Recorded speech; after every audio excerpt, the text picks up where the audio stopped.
Hey, what is going on, everybody? Welcome to Upkick MMA episode 463. I am Brendan. UFC 13, Ferreira versus Ankalaev prelims. There's going to be Joshua Van versus Rei Tsuruya. The rest of the prelims are going to talk about all those fights, break them all down right around. If you like this kind of thing, subscribe to the channel. That way you know the next video is coming out, and I'd appreciate it. And if you do find yourself liking this video, hit the like button. All right, just like we did in the main card, we're going to start breaking all these down. God dang, Joshua Van looks so good. He's a relatively slow starter a lot of times. This time he did not, but I think he's a decent 5-round fighter. He'll be a decent 5-round fighter. He's a tough test. He's learning a lot. He's still young.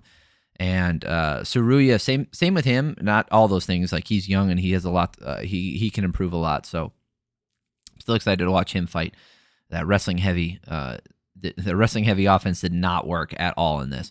Van fights off the first takedown attempt and the second. Tsuruya standing straight up and backing up as Van chases him, able to catch him at the end with some of those the end of his reach with some of those left hands. Van is stuffing these takedowns and then fighting off the clinch, doing a little bit of damage, and Tsuruya feinting, able to land, but he just doesn't land heavy or enough.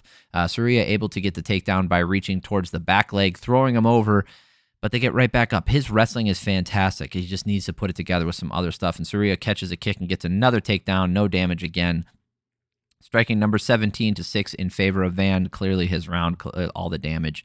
Tsuruya in the second round tries to throw, then goes single leg, but nothing there. Holy shit, what a beautiful shoulder throw from Tsuruya. Best moment of the fight, even though he lost and it didn't really turn into anything. He gets him into judo side control. Van not able to land much this round. Tsuruya landing some left hands. Close round, but Van did more damage, right? I said not able to land that much, but I guess he landed more than he did in the first round. 18-11 in favor of Van. It was the closest round in my opinion, where Tsuruya, if he had some more control time and still out and maybe made the striking a little bit closer, I think he could have won this round. 20-18 going to third round. Tsuruya really spamming the takedowns, just not landing them. Van kicks him in the nuts. Nice way to put a stamp on this fight. Kick the guy in the nuts while you're up. Van punishing the body on every single takedown attempt. Van is just leagues above in this fight. Everything he did, his striking was good enough his striking was so good, and his wrestling, like his defensive wrestling, was good enough to stop the takedowns. That's all he needed. And then another cup grazer, but they push it off, which is this night with nut kicks was driving me crazy. It seemed almost arbitrary whether or not they wanted to give people breaks. But I had 30-27. Looking at the scorecards here, no surprises. Everybody doing a good job here. Mike Bell, Ben Cartledge, and Derek Clearly all scoring it correct. Nice. All right.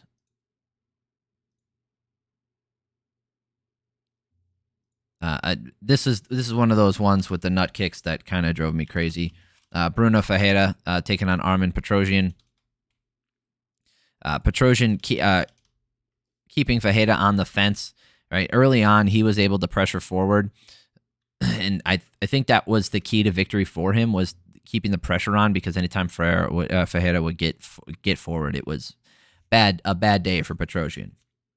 Ferreira landing a right to the body and a huge left hook up top, staggering him. Petrosyan kicks him in the nuts, or not. They didn't even come close. So he didn't even kick him in the nuts. Okay, he kicked across the one leg, and then it landed flush with the other leg. It touched his pants, but there was actually no cup shot there if you go back and watch it. But they gave him a break anyway. He gave him the benefit of the doubt. And then there's an actual low kick that happens immediately after this, and now Mark Smith takes a point. Okay, I'm a fan of taking points, but this was not the moment to do it. The first one was not a foul, and the second one, like, you can say, well, I warned him, like, because the so what?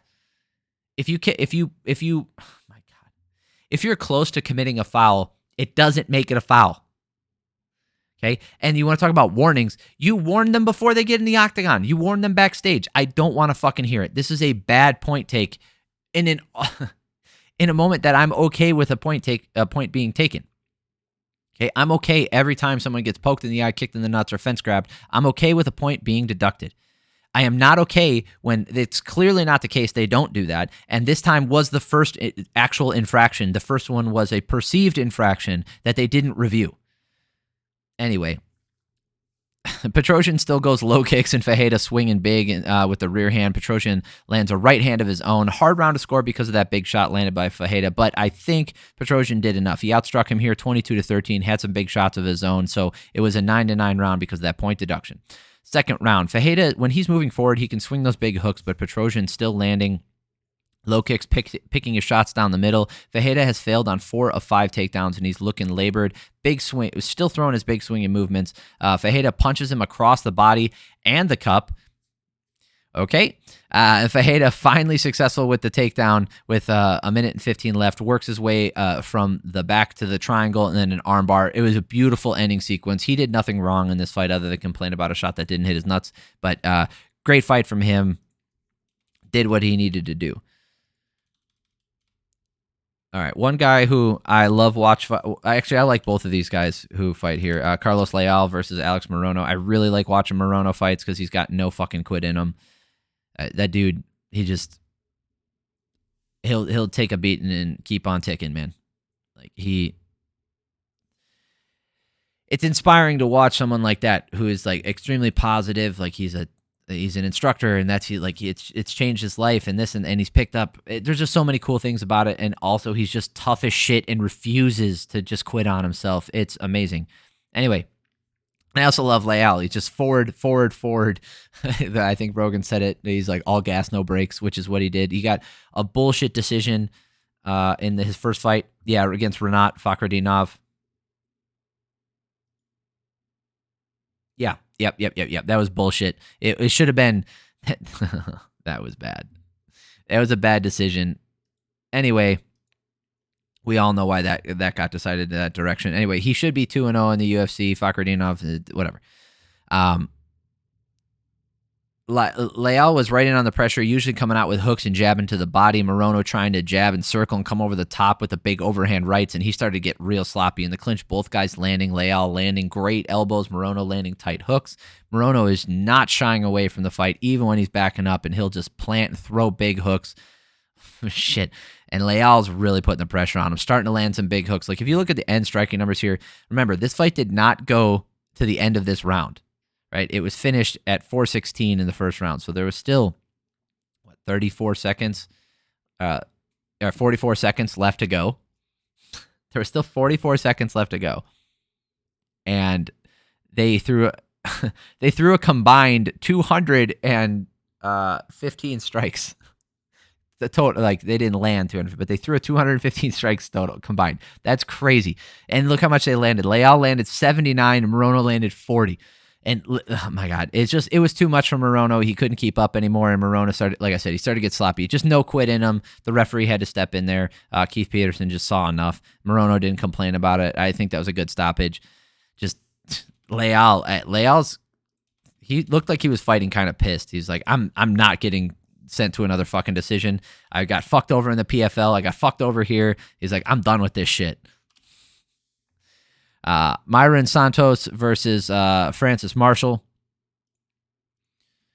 This was supposed to be a win for Santos, I think. I think Santos was favored for this. And this was the biggest bullshit. The biggest bullshit. All right.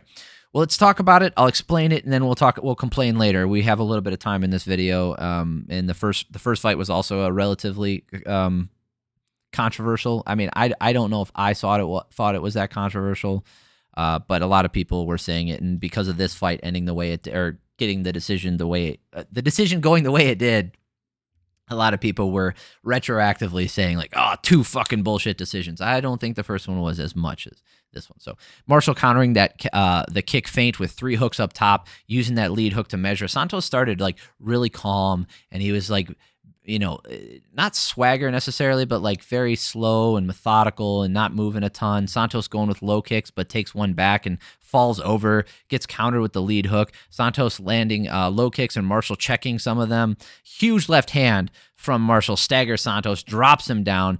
Santos wants to wrestle. Marshall ends the round on the back, landing some great shots. Clearly his round. Now the striking numbers were in favor of Santos, 18-16.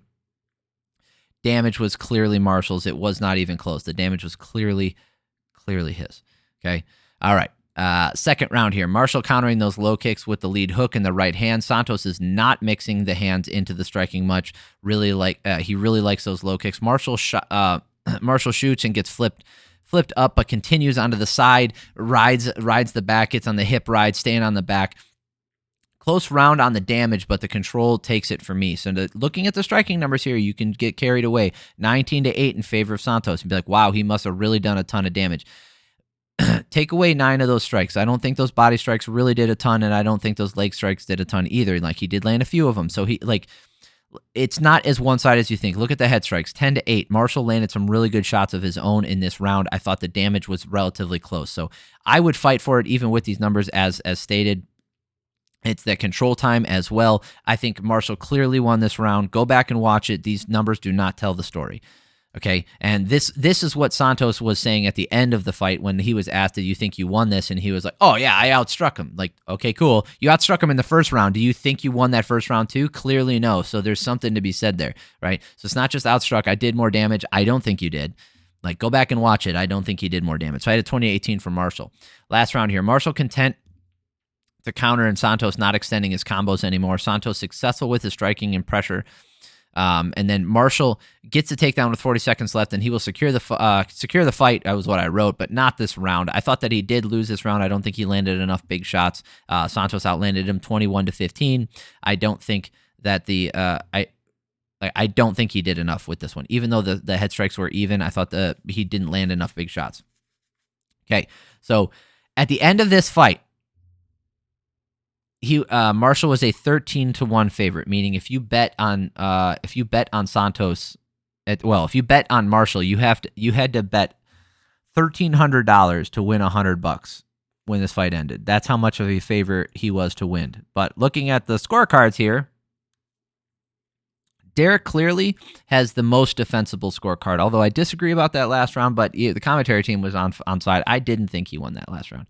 So Derek clearly. All 3 rounds go to Francis Marshall. Then they read off the scorecards, the next two, and it's 29-28 for Santos. And Chris Lee and David Letheby both gave the next 2 rounds. So they clearly did, like, they were just looking at numbers. They didn't take in, they were doing accumulated damage. They were not doing immediate damage. They did not look into anything else. They weren't paying attention to anything else. And because it was an early fight, it's probably going to get forgotten because there was a couple exciting fights on the main card. It's probably going to get forgotten, shoved to the side, but this does mess with people's careers. Francis Marshall should be coming away with a win. It should be changing the trajectory of his career. I hope that the UFC does right by him because nobody thought that Santos won this. Nobody. I don't think his team thought he won it. All right. Djorden Santos versus Ozzy Diaz. Okay. Again, this one, I think this one is a lot less controversial. Okay, I'll explain my reasoning, but this one seems pretty cut and dry to me. Close fight, but I thought it was. Actually, hold on. No, I don't think it was cut and dry. It's not cut and dry. I thought it was close, competitive, and could have gone either way, but it's not a robbery. Sorry, I was wrong. I was looking at striking numbers and being like, oh yeah, that's right. I'm retroactively changing my mind about stuff when I shouldn't be. That was dumb. Sorry. Low kicks and jabs for Santos as he applies pressure. The guy's like Leal, all gas, no brakes. Diaz finding the right-hand counter, but he's still waiting a lot, right? He's waiting. He's starting to pick it up, halfway through the round, and then near the end of the round, Diaz finding the mark with that snappy jab, following up with that right hand. Santos with much more offense. It's just Diaz had his moments, but he started too late, right? In this round, anyway. Santos outstruck him 25-20. He was constantly moving forward. There's no way you can give this to Diaz. Second round, Santos right back to the chaos, throwing big hooks. Diaz shelling up and cracking back, and Santos landing much more. Diaz needs to land a big shot, and as I write that, he lands a couple big rights. With 60 seconds left, Diaz needs to land some really big shots or he's going to lose this one on points. He just didn't land any big shots down the break. Now, the striking numbers, 49-51, okay? The headshots, 45-46. Damn near even, right? Super close round.